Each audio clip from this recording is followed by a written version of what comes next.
मुझे अब ये सब बोझ सा लगता है। बूढ़ा जो हो गया, बीमार रहता हूँ। अगर अल्लाह ने मुझे नहीं बुलाया तो मैं अपने आप से ये वादा करता हूँ कि मैं ज़ैनब को हर बात बता दूंगा। लेकिन खुदा खूब जानता है कि आगे हमारी किस्मत में क्या लिखा है। ज़ैनब न जाने क्या कहेगी जब वो उस लेटर को पढ़ेगी। वो लेटर, कहीं वो लेटर गिर तो नहीं गया? बाबा, बाबा, बाबा आप ठीक तो हैं?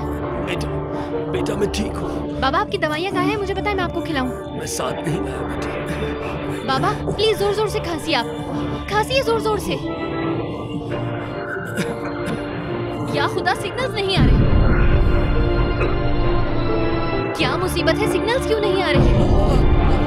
बाबा, बाबा जान, बाबा हेल्प मी।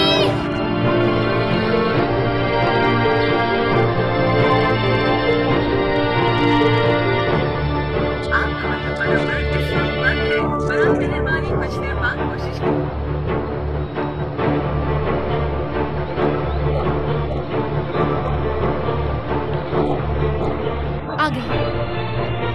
बाबा आप बिल्कुल भी परेशान मत हो, मैं अभी एम्बुलेंस को कॉल कर रही हूँ, अभी आ जाएगी।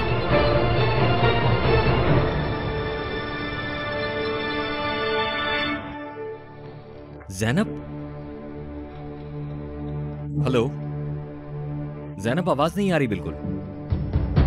ज़ैनब, ज़ैनब कहाँ हो तुम? क्या? ठीक है ज़ैनब, परेशान मत हो। ठीक है, तुम बिल्कुल भी परेशान मत हो ना, मैं आ रहा हूँ।